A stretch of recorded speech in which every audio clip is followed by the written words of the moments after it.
Good morning, everybody, and happy Wednesday. As usual, we're welcoming you at our Wednesday Live. As I wait for my partner, David Gazirin from the IQ Mortgage to join us, just wanted to give you a quick update on the market, what is going on. Besides all of the frenzy on the media, from the media sources, let's dive into the real numbers. Real number one is going to be the number of active sales this week. So this week alone, we had 734 new properties coming onto the resale market.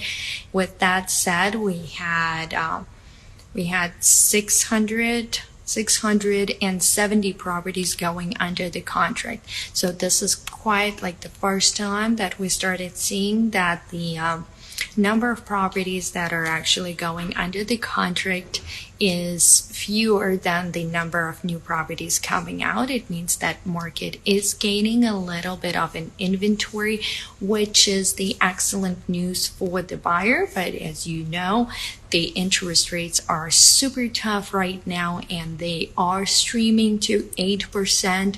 So guys, we've been experiencing, regardless of what the Jerome Powell says, we have been experiencing the increase in mortgage rates.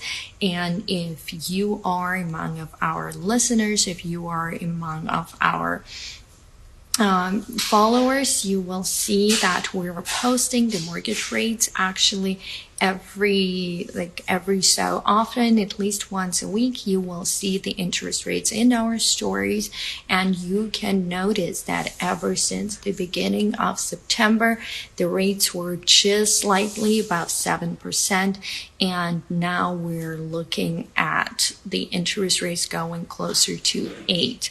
So if you happen to be on the market shopping for a property right now, great for you. And if you can still afford it, just know the sooner you find that home, the sooner you actually lock that interest rate for yourself, the better it will be, because at this moment of time, waiting for 1 or 2 weeks will cost you probably another 1/4 of a point or 1/8 of a point. So be very, very aware of it and be very cognitive of that. Now, for those of you thinking, like, if you still need a home and if you're still in the market shopping for a house, and you're thinking that there's no way you can afford the house with those interest rates, we actually encourage you to give us a call, because we are still today are capable of booking you into the mid-5 interest rates with the new home builders. We have plenty of home builders that are working with us on special terms and giving the special terms to our buyers. Our last contract was booked at 5.65, which was a week ago. So that contract is going to have 5.65 interest rate. It is a fixed 30-year mortgage, 5.65. And guess what? Our buyer did not put any money out of the pocket to pay for that interest rate buy down. So if you're still shopping, if you guys are considering the brand new home, please do reach out to us, because we do have the connections with all of the builders here in town. We know all of the home sites, because it's not with the new builders, it's not the same as it is with the homes there, or with the resale homes, resale inventory. You can see it clearly on Zillow. You know what is available, what is not. The builder's inventory, most of the time, even if you found it on one of those websites, it doesn't mean that it is still available. And most of the greatest deals, like one of the latest one that we found for our buyer in September, it was a special of the grand opening, and it was a limited email that went out to certain agents that work with the builder to inform us that there were only 5 homes.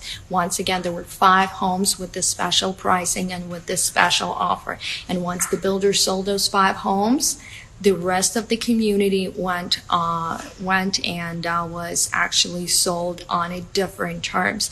So if you want to be one of those 5 people who actually gets those special homes with the special terms, and this is the best, by far the best that can possibly happen to you if you are getting into the community and if you're the first home in the community. And the reason why is that the builder already informed my buyer, who is locked into the contract, locked into the interest. And now, as my buyer's home is being built, my buyer is watching every next model of the house to be sold for more and more money.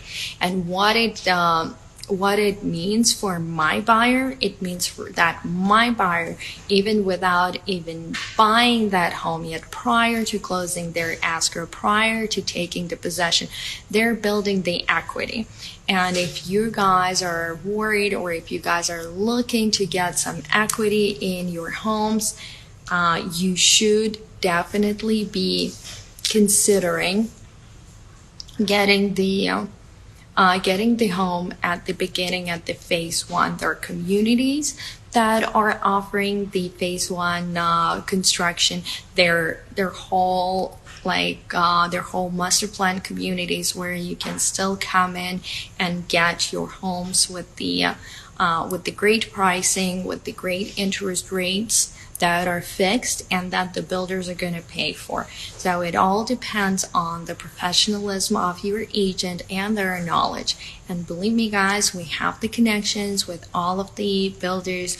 We're negotiating with the builders. It's a great misconception that a lot of people think about and that they fall for, thinking that, the builder is not going to negotiate with us, we're too small of a buyer for them. No guys, nobody's too small of a buyer for the builder. It is just people don't have the knowledge and they don't have the experience of negotiating with the builder. Meantime, my team and I, we absolutely do, and there is nothing that will stop us from negotiating with the builder. We know exactly how to do it. We know the contracts. We know how to read those contracts and how to actually protect our buyers. So that is very important. And please, by no means, it costs you absolutely nothing to go into the contract with the new home builder and to be protected. So do not fall for the fact that you see the sales agent at the sales office and you think, oh, they are licensed, they're going to protect me. No, those licensed agents, they are wonderful. They're a great source of information. They will guide you through the new home models. They will help you pick a lot of things. However, one thing that they're not going to do, and they will never do it, never ever, and that thing is they will never be representing you. And once you see those contracts, once you see these disclosures, you will know that the sales people on the site, they represent exclusively the builders, and they do not work for you. They do not represent your best interests. Of course, they're not going to lie to you, but they're not going to fight for you either. They will not be there at the closing table with you. They will not be explaining to you what the contingencies are, what the timelines are. A lot of times our clients hear that, after 5 days, your earnest money deposits becomes non-refundable, and if you don't get a loan, you're pretty much you're done. You can buy the property if you don't get a loan with the builder's lender. But there are so many things, there are so many variances that are in those contracts, and it is important for you guys to know them so you come protected. It's the same thing as if you were to go into the surgery without a surgeon or without the nursing staff. You want support, and I don't understand why people think that they would not want or need the support, especially, for example, you're not paying for it. You're not paying for it, first of all. Second of all, some people do believe that they're going to get a discount from the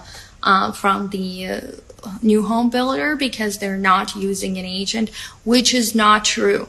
As our practice shows, people who are going in without the agent are actually getting fewer of discounts, and they're getting less of a house, or they're getting less of improvements in their homes for free when they're not using the agent. And the reason for it is because people just don't know when and what to ask for. And this is important, guys. Please, please, please, at least consult with the real estate agent. I promise you, the least experienced agent would be still a better help than you going there without any representation. This is insane. You're not saving anything. You end up costing yourself money. And we've seen it a lot happening in October of 2022, where tons of people lost their money because they didn't know how to read the contract and the interest rate jumped on them. And they actually left their earnest money deposits and their option money with the builders and were not able to close. This is not the case with none of our clients ever lost a contract with the new builder by not being able to close. And this is 100% correct statistics. Like, we always have our clients close with the builders. Are there hiccups? Oh yes, absolutely. There are plenty of times when we have our buyers having hiccups with their transaction, but with our knowledge, with our lenders, we actually manage to help them. And I see David is trying to join us, so let's. Sorry, guys.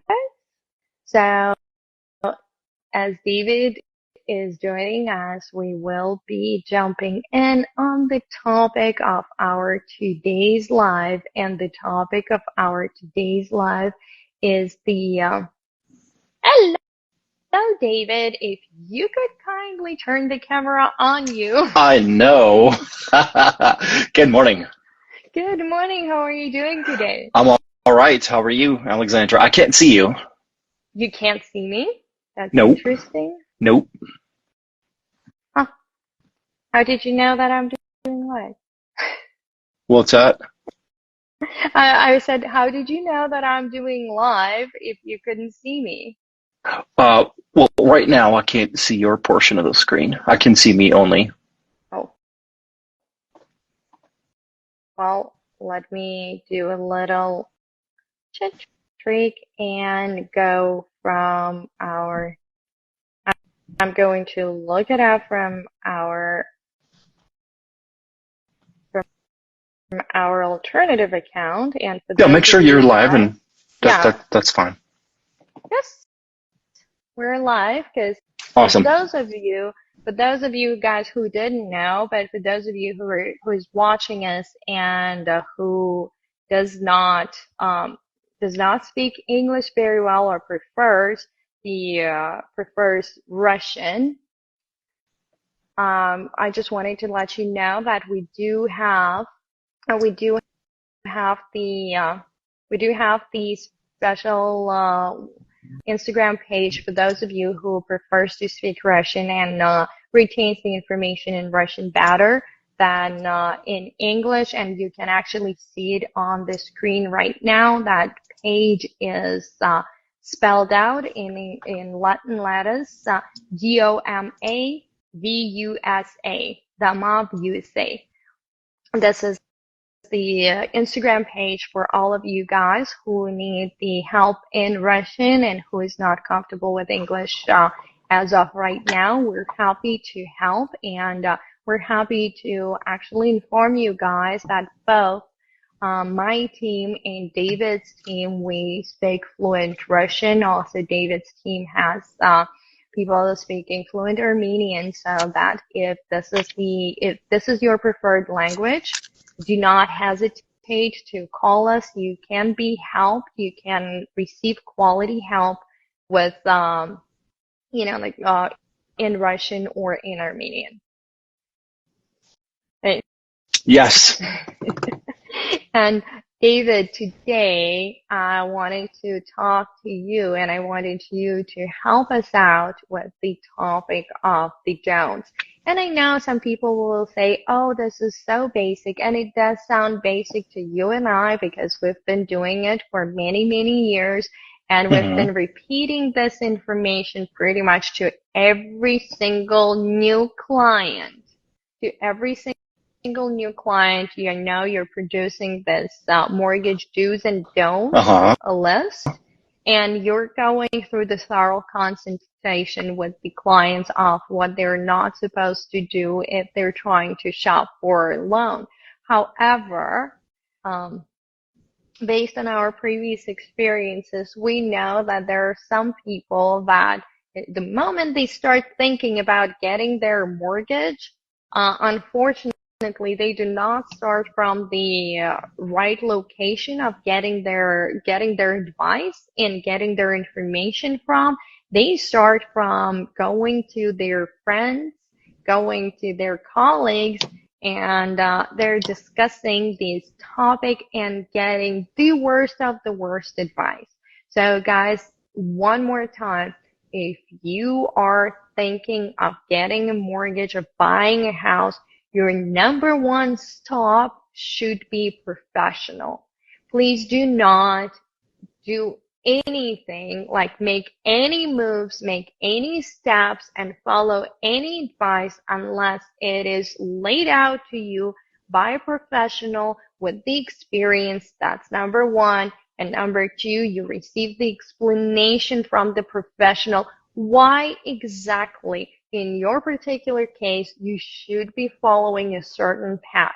And that said, David, can you please talk to us about some major don'ts that people who are thinking of obtaining the mortgage should not in no way, shape, or form do, or, like the moves that they should not make if they're thinking of getting a mortgage?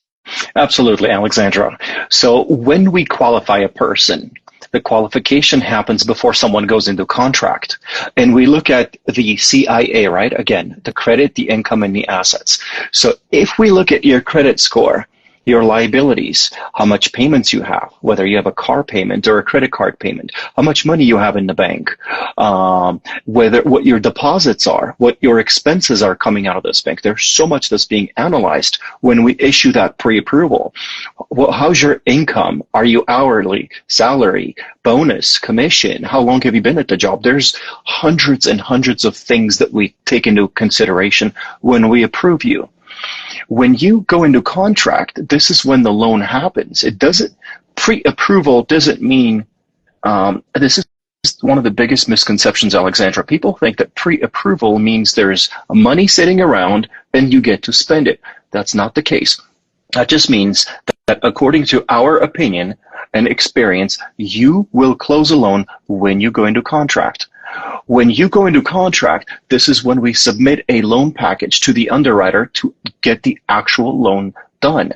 And if during this loan, which is usually 30 days, during this loan process, if you change any of the factors, you apply for a new loan, your credit score drops, your monthly liabilities go up, right? You deposit large sums of cash into your bank account, or you withdraw the money that we looked at and pre-approved you based on.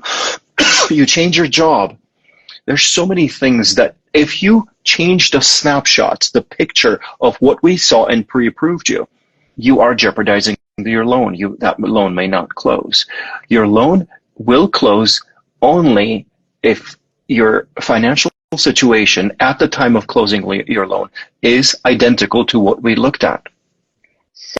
So, David, I wanted to, I wanted to go a few steps kind of like prior, Yeah.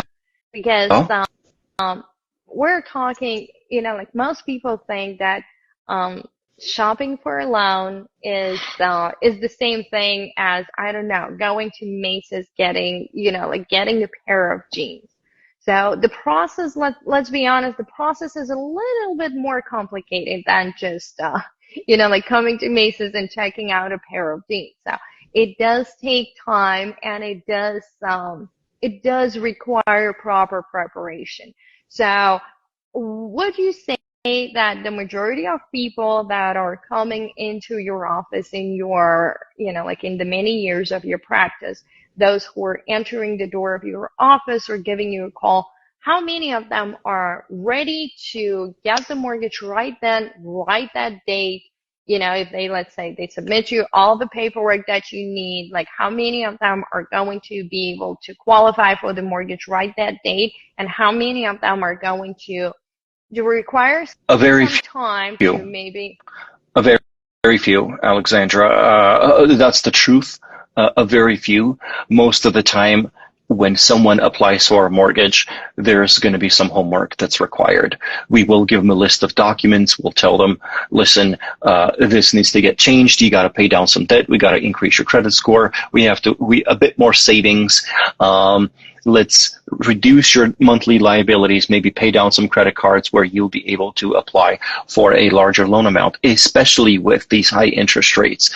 With affordability dropping, the amount of loan people qualify is, I would say, about $150,000 less. So if in 2021, with the interest rates of 2021, somebody would get approved for a $450,000 loan, today they're qualifying for a $300,000 loan.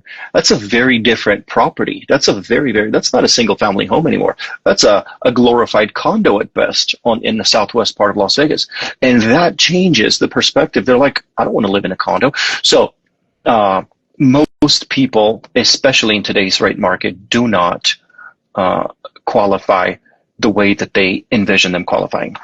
And I think this is the very common misconception, because very often people say, oh, I have a good job, I have a good salary, I have a good credit score, I'm definitely mortgage ready, I'm definitely approval ready. Is that all that is required? No. Because people, especially if you're a first-time home buyer, you got a good job and you got a good credit score, you got some money in a bank account, you could probably finance a TV or an Apple. And I'm not being facetious here. Mm-hmm. What your experience is, right? You could probably apply for a good credit card and get approved for a good credit card. Financing a house is a bit different. And again, going back to the debt-to-income ratio. We have to see the correlation of your monthly debt and your income. Unfortunately, these rates rising sharply in the last year.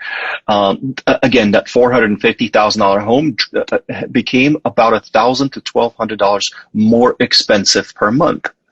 Debt to income ratio means that you have to make $2 for every $1 mortgage that you borrow. All right. So this means that if in the last year mortgages became $1,200 on average, a bit more expensive, your job should have gone up about $2,400 more per month, and that's not the case. People's income doesn't grow as quickly. Not the case. Yeah, but it doesn't mean that you don't qualify for the house, or that you don't qualify for the house of your dream anymore. It means that there are alternative ways how you can. Yes, how you most can cases. add on to your income or deduct from your current debt, how you can lower your current debt to actually meet this criteria.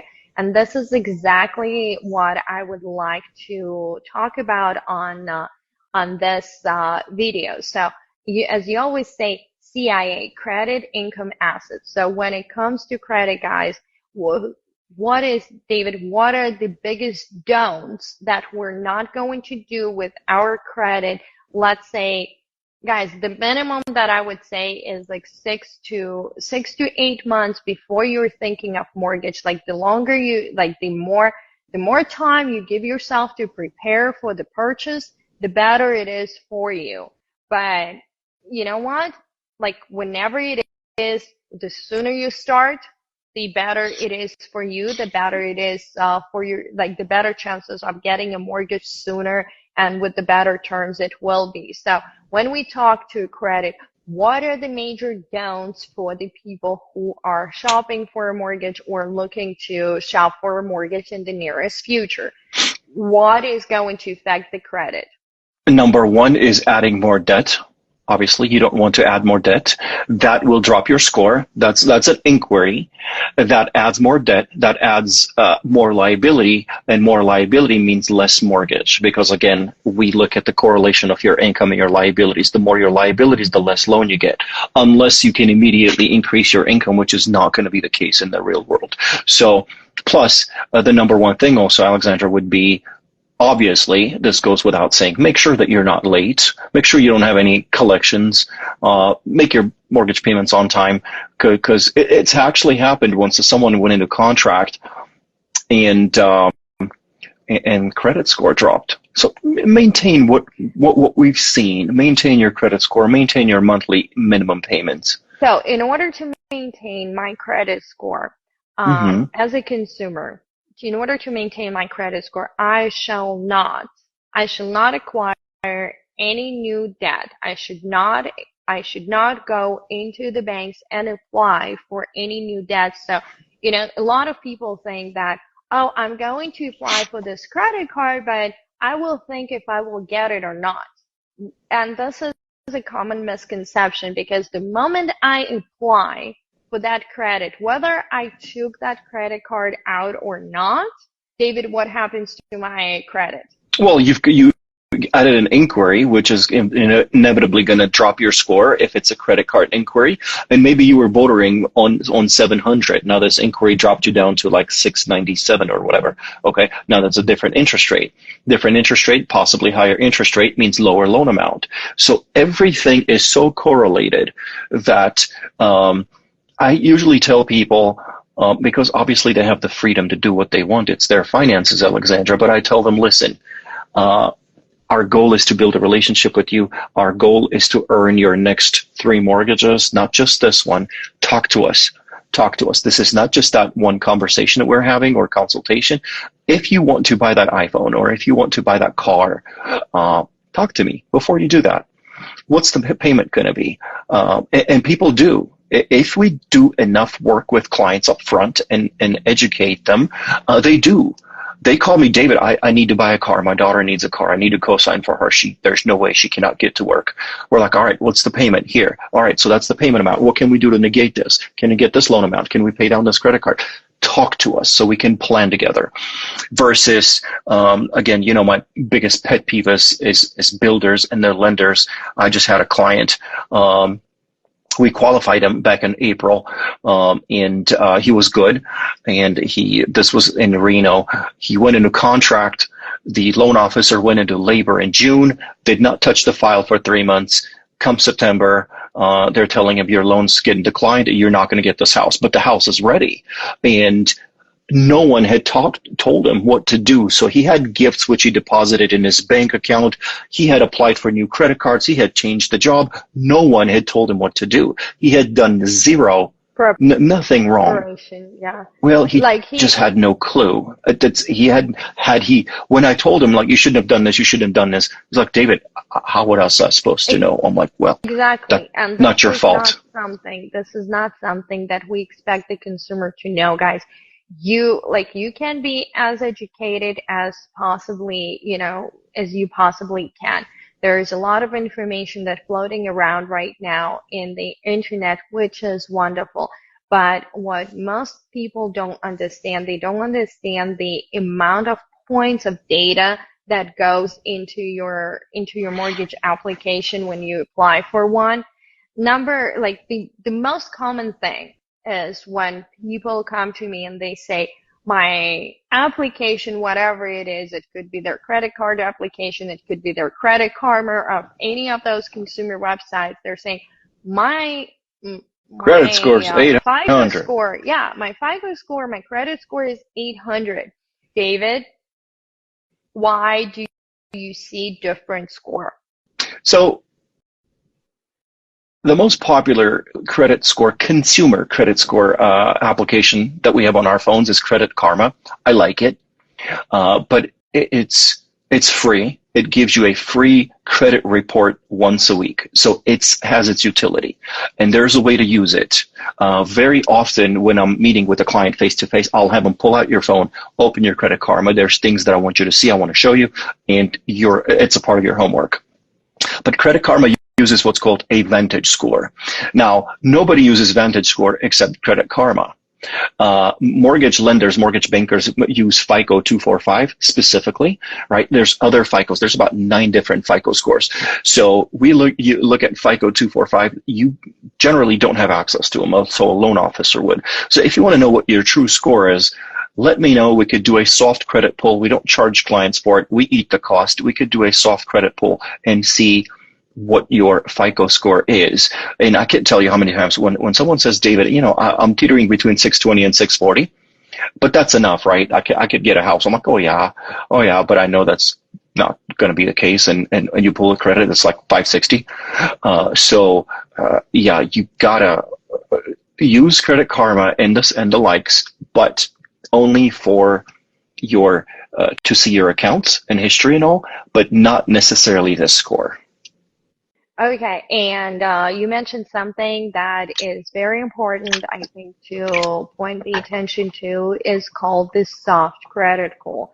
A lot of people, the first thing what they ask me when I say, guys, we need to go for the pre-approval, but they're like, we don't know, we don't know if we're shopping for the house yet or not, and we don't want the lender to pull our credit score and to have our credit score going down.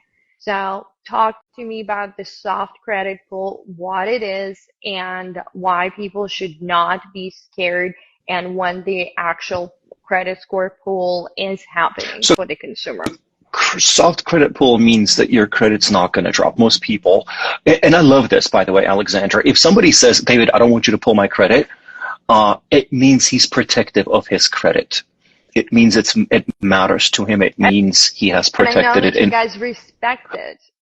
I love it because that means a lot of lenders would say, "You don't let me pull your credit. You're not working with me." Well, I'll explain the trick, right? But we're going to start with a soft tool. But somebody says, David, I'm apprehensive. I don't want you to pull my credit. I'm like, good. You shouldn't. This means that you're protecting it. This gives me hope. A lot of times, if someone's protective of their credit, they're going to have a good credit score. Okay, that's just the experience. If somebody, David, go ahead, do whatever you need, man. Take a look. I'm like, I know what your credit score is going to be like. If you're that nonchalant about it, I know what your credit score is going to be, and it's just I'm basing this based on my experience, and I've done these hundreds and hundreds of times. Now, when someone's protective, I'm like, listen, you're protected of the inquiry. Number one, I'm going to start with the soft credit pull, which means it's not going to ding your credit. It's just like a Credit Karma consumer pull. It's not even going to register. 99% of the time, it doesn't register on your Credit Karma. It doesn't show anywhere. You wouldn't even know if I pulled it, but for ethics' sake, I'm going to get your permission. I'm not going to pull your credit if you don't give me the permission. But again, you wouldn't even know if I pulled it. Now, Alexandra, back in July, this happened only once in my life this year, a couple of months ago, we did soft, and whatever credit report or service this gentleman was using, it registered. He got a ding on his phone that we had pulled a soft credit pull. And I got an email from him. He said, David, I just got a notification that you did a soft credit pull. Thank you very much. You're a man of your word. It's a soft, just like you promised. I'm like, yeah. So he loved it. And but it's going to go back to Alexandra to build a relationship, to find a loan officer that you trust, and have them coach you. Buying a house is probably the number one thing that's going to make you a lot of money and increase your net worth. So talk to a loan officer periodically. I can't tell you how many people I have that just regularly call me and then come see me. And then, David, what do you think? Should I buy a house? Should I pull this money? Should I do this? So find someone that you trust. And once you trust someone, you will, you know they're going to protect your credit score, and you will not be that apprehensive if the time comes to pull their credit score, because you trust that person. And David, I wanted to go back to, to the credit, to the credit and building the credit, because a lot of times people are reserved and they're shy of their low credit or not having, not having enough credit history. So instead of going and talking to like a person like yourself, a person who, who has the program for those who are not there, not at the point of getting their mortgage. But I know you guys have this program that actually gives the advice for those with the lower credit score, those who are on the edge of getting better terms, that you guys give this roadmap of what should be done in the next X amount of days to improve the credit score, to get better interest rate, or to get into the pool of people who would qualify for the mortgage. But most people they just feel like, oh, I'm not ready to buy. I would not waste their time. Or, hey, I'm not sure. Like, I don't even know what I'm doing. Like, why would I bother a professional? Like, why would I take their time out of the day? And God forbid, what does it cost? That's usually the professionals with the most of the professionals with their wide knowledge, they prefer to charge you for the time. So let's unpack it for our potential buyers, for the first time home buyers, for those who are not ready with their credit. Like, I want you to answer all of these questions, because it is extremely important for our consumers, for our first-time home buyers, for those who just been moving into the country and establishing their credit. So the first one. I've said this. The first one was, why would I go bother a loan officer? Was that it? Okay, so first of all, we're not allowed to charge. I wish, I've said this on this live several times, that I wish I could charge for my time. I wish I could charge for a consultation. It is illegal. So go talk to be a little selfish. Go talk to a loan officer and educate yourself. Can you pause for a second? Can you pause for a second over here, David? Unfortunately, we live in the real world, so can we say it one more time for everybody who's watching? Guys, if you are working with whoever is introducing themselves as a loan officer and they're trying to charge you for their services, David? It is illegal. A loan officer can only charge you at the time of closing. If the loan does not close, you're not paying a loan officer, period. So, it's illegal. So no consultation should be, guys, no consultation with the loan officer or the real estate agent should be paid consultation. If you're experiencing something of that matter, it should be your very first red flag. Imagine a doctor said, the wrong person. Come talk to me for an hour. I'm not going to charge you. I would be knocking on doctors' doors all day. I'll be going to every sorts of doctors and asking questions. Imagine a lawyer said, come talk to me for an hour. I'm not going to charge you. Alexandra, I'd be making appointments all day. I'd go to a tax attorney. I'd go to a probate attorney. I'd go to so many attorneys. And, it's free. I would educate myself by these professionals, right? So come talk to us. It will benefit you. I can't tell you how many times people leave this office. Wow, David, I learned so much. This was too much information. Well, good. I hope you retain some of it. You can call me back. The whole point is to keep an ongoing relationship. Now, going back to the tool that we have, yes, it's pretty common. Every loan officer has access to it. It comes with the credit tool on a portal that we pull credit, and we can it's like a simulator. It analyzes, it tells you what you need to pay off in order to have a certain credit score. It becomes very helpful sometimes when someone's teetering on, like, let's say 695, they need to go above 720. We'll do the simulator. It'll tell us exactly how much to pay off of each card to get to that desired credit score. Excellent. And what do you do with all those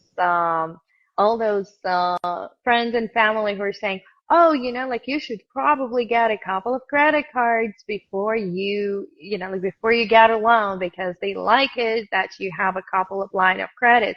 And people with low credit score or with very fresh credit score, they start going to the banks, giving their information and applying for credit cards, and they get denied again and again, and they have no idea what is going on with their credit score. So what do you do in that Again, come talk cases? to us. Like, what do you... The funny thing is that every question you've asked me on these lives, it's going to come down to one question: come talk to me.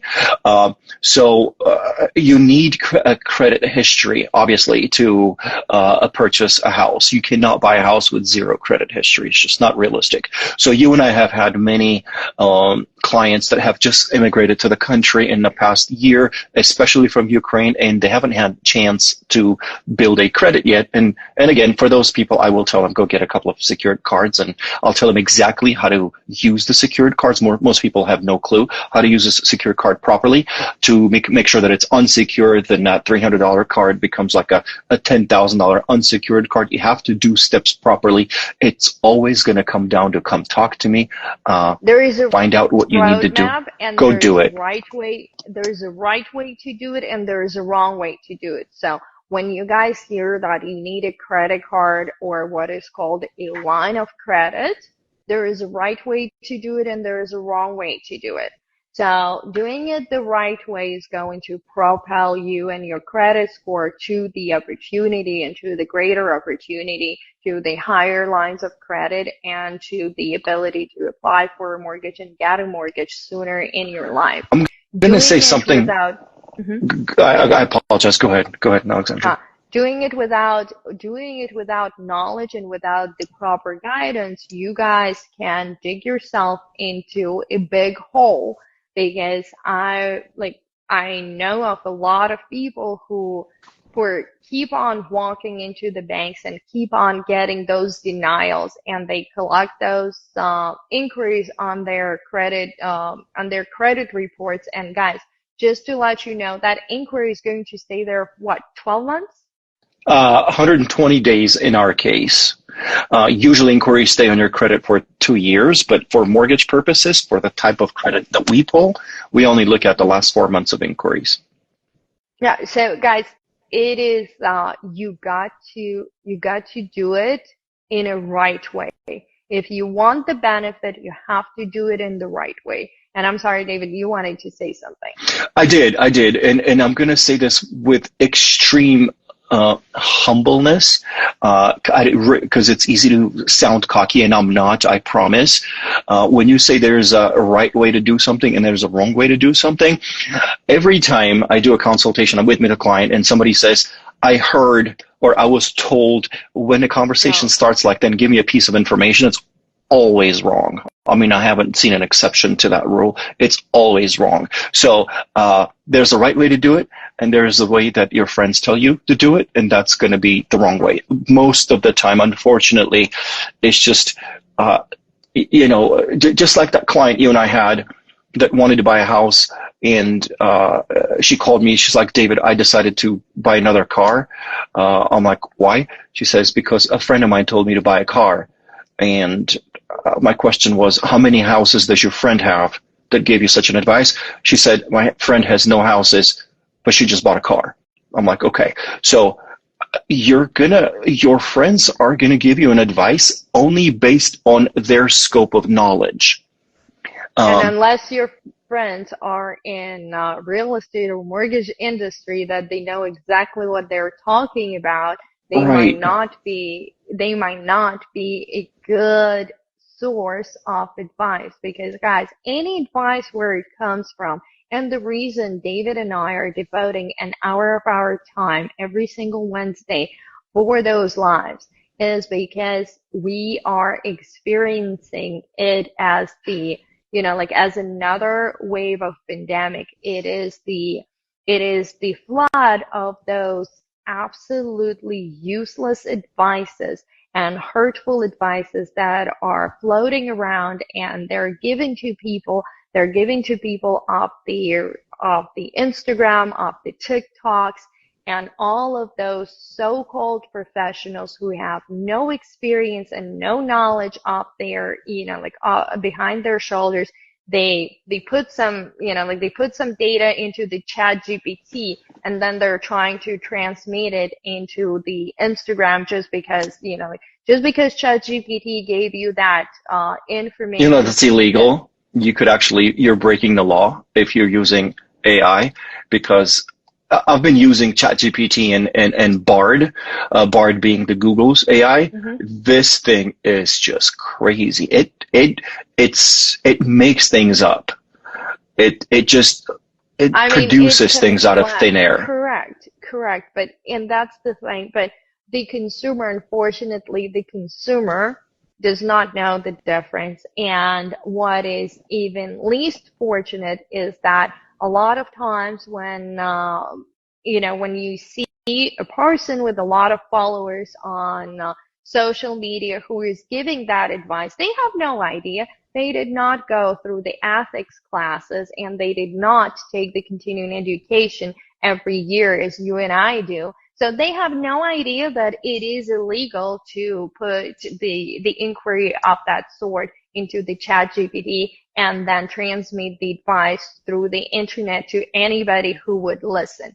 So guys, one more time, be careful and make sure that your advice and your roadmap to success actually comes from the experienced, licensed professional that you can truly trust.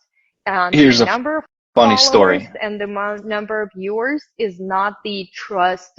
I know, right? Not the indicator of the trust. But please do tell us your story. So we pre-approved a client recently with 20% down loan mortgage, very vanilla, regular loan. She was happy with the rate, happy with the loan program, everything. And as she starts shopping, she goes to a builder's model home. Someone, a so-called professional, it's not even like a friend, it's someone that's in the industry that works for the builder, tells them that, why are you putting 20% down? You can get this with 3.5% down. And she calls me, David, why didn't you tell me I could buy this with 3.5% down? I'm like, because you can't. Because someone just spoke out of their turn without understanding your financial situation. You just can't. So even professionals, agents, loan officers, they just say things. They just blurt things so irresponsibly. I don't want to be overly negative this morning, but honestly, you go to a builder and they tell you, oh, you could do it 3.5%. Well, you haven't seen her income. You haven't seen her liabilities. It's impossible. Why are you giving her hope? Then I have to burst her bubble again. So it's just build a relationship with someone that you trust and stick with them. I think it's the best advice I could give. I know, and but I'm grateful to those clients and I always encourage those clients to call me and to tell me. And this is part of my first consultation with the clients when I tell them, you guys are shopping for the house, you're going to discuss this process with a lot of your friends and family and colleagues, and everyone is going to come from every single, every single point and give you the advice and tell you, this is how I've done it. This is how my cousin done it. Why are you doing this way? My cousin got, we've heard it all the time. Like when people were, when the interest rates were going up and people were like, oh, last week my cousin closed the loan with this. Yes, that could possibly be, but it's still not the rule of the thumb that everybody has the same case. Yeah. So, guys, it's okay. We're not encouraging you to tell everybody to shush and to stop talking to you. It is great when you are getting this information as the as the point, is kind of like the point to think about and to ask the question. But whatever reference you have, please do come to us, and we will talk to you in the greater detail and explain to you why this or that situation is not going to fit your particular circumstances or your budget.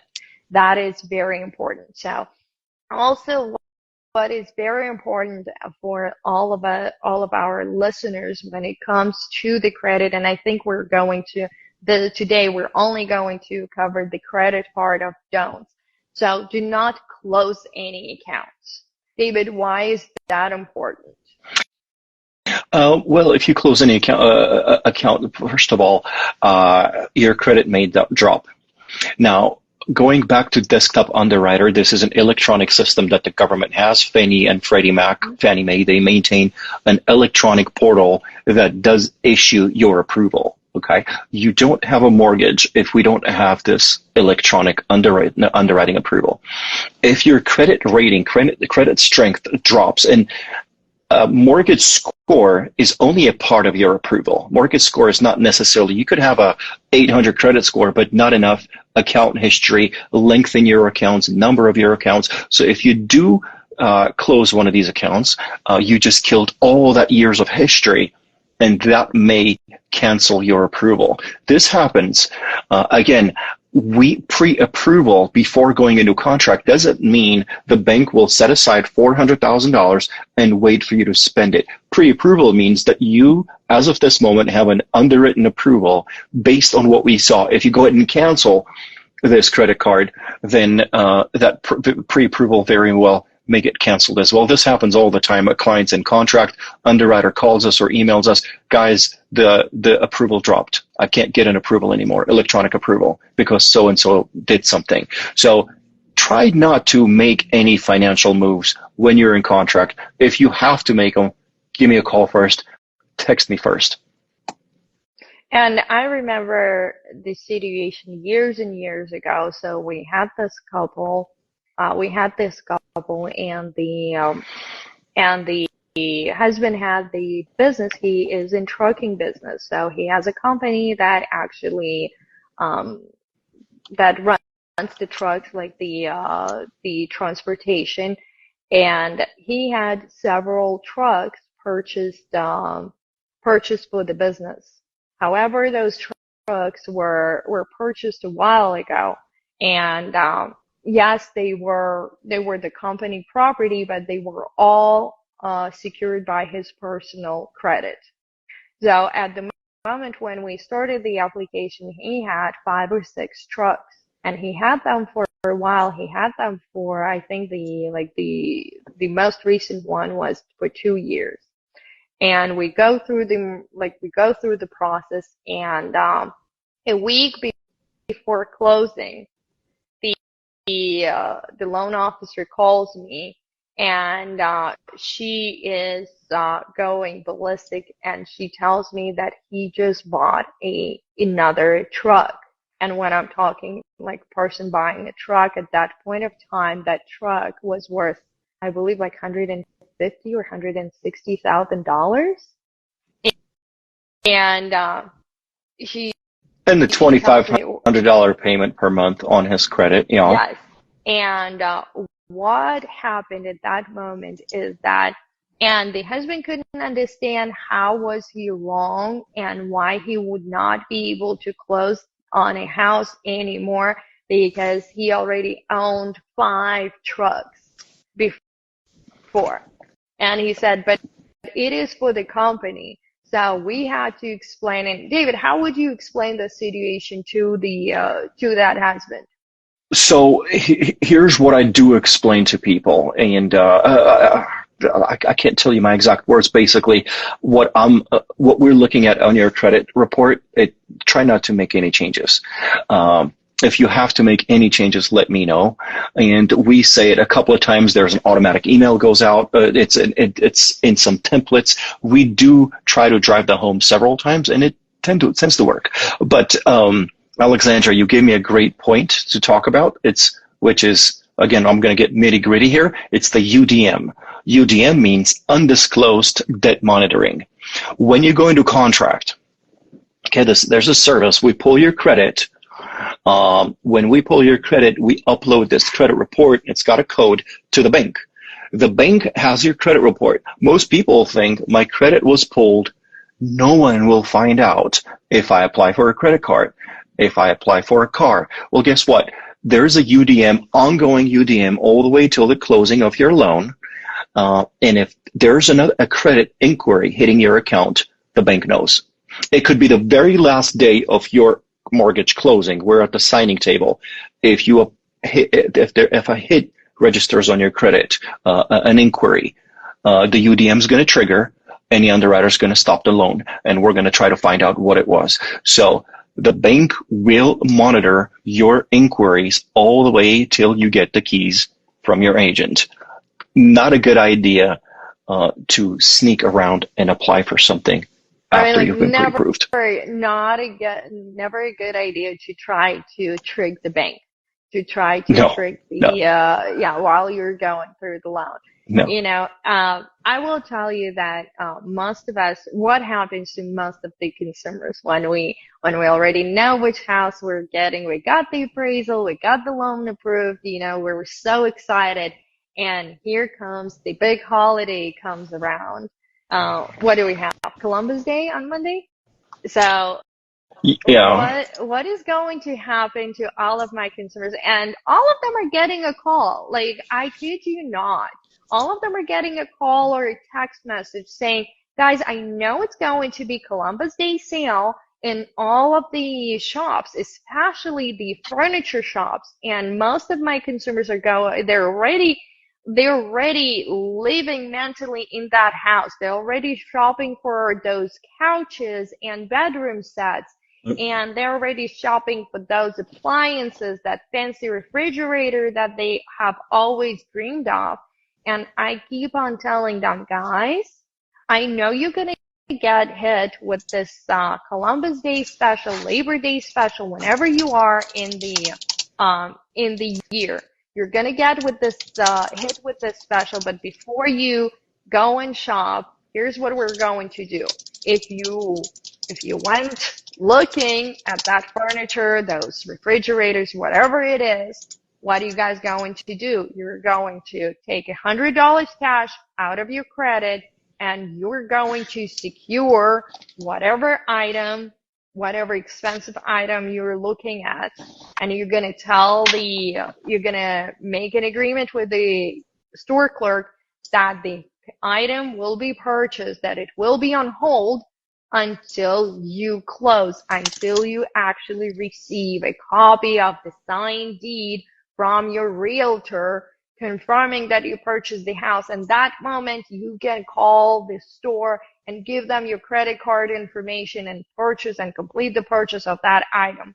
Until then, the best that you can do is to secure the item, put it on hold, put $100 deposit cash, and keep it there. And we've done it multiple times. And if I go back to the situation with the truck owner and truck company owner, I will tell you guys, we did not close on the house because the amount of debt that that gentleman acquired a week or 2 weeks before closing, it was they were very close. The amount of debt that he acquired onto his credit pretty much ruined their ability to purchase the home. We did end up purchasing the home, but we had to wait for a year of him owning that truck and for his company making payments for that truck. And this is something that the person did not understand. He is a very smart gentleman, he's very intelligent, and he's a savvy professional businessman. But what he didn't do, he didn't ask the question. He knew that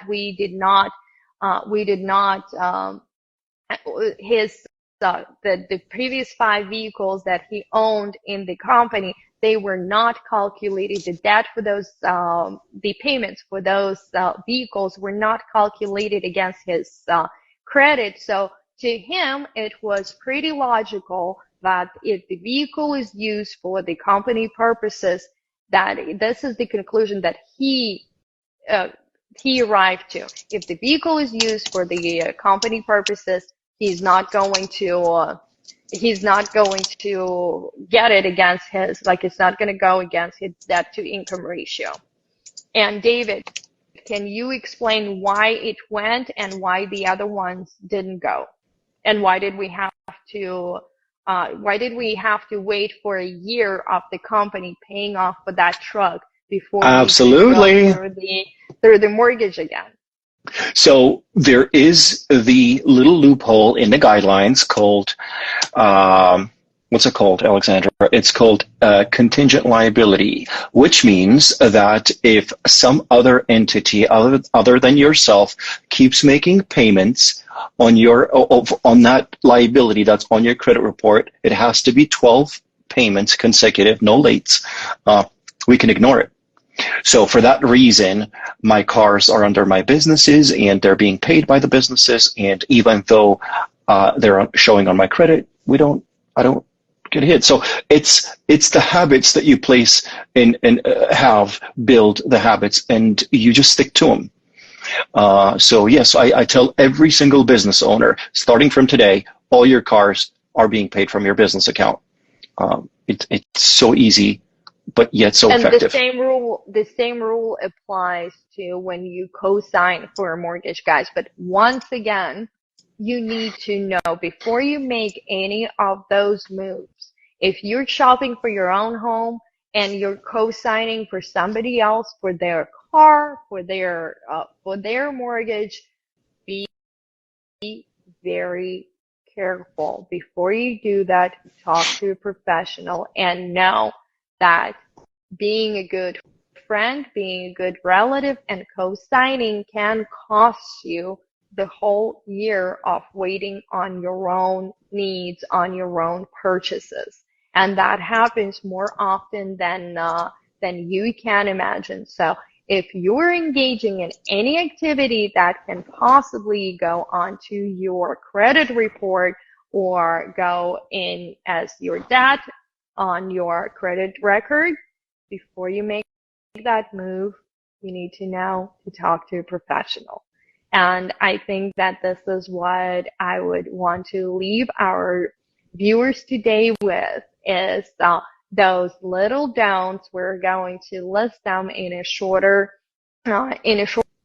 format in the comments to this video, in the description to this video, so you guys could go and watch them once again. All these videos are actually being copied to our to the Nevada Realty Experts, the YouTube page, and they're broken up to chapters. So if you need to hear about a certain part of this conversation and not go through the entire hour, you're more than welcome to go on to Nevada Realty Experts YouTube page and watch it there. If you guys have any questions or have any inquiries, once again, need a consultation, we remind you that all the consultations are free. They're done in 3 different languages. If you need to, we're here to help. We're not charging for any of this information. We're just here to help the consumer, and we're happy to assist you. We're happy to work with you and to take you on this wonderful journey of owning your own home and creating wealth for you and your families every single day. Yes. David is already. Thank you so much. I see you're being consumed with your work, so thank you so I'm much sorry. once again. You're good. You're good. We know it's it's Wednesday. It's the middle of the week, and it's a busy day. So next calls and time, texts I hope calls and texts are coming in. They're wonderful. The screen's red. This is all for those who are thinking that there is no movement on the real estate market, guys. There is plenty. There is plenty. Just call us and know what your position is and how you can take advantage of this market, just like as many consumers are doing right now. But We talked about credit, and next time I hope that we will have the time to talk about income and assets, the change in those, Absolutely. so that we can educate our consumers a little bit more on the don'ts. And David, thank you so much as always. Your information is posted at the end of the video, so if anybody needs to contact you, they can call you directly, correct? Absolutely. Please do. Call, text, whatever's easy for you to get in touch. Absolutely. Thanks, Alexandra. Thank you. Have a great day.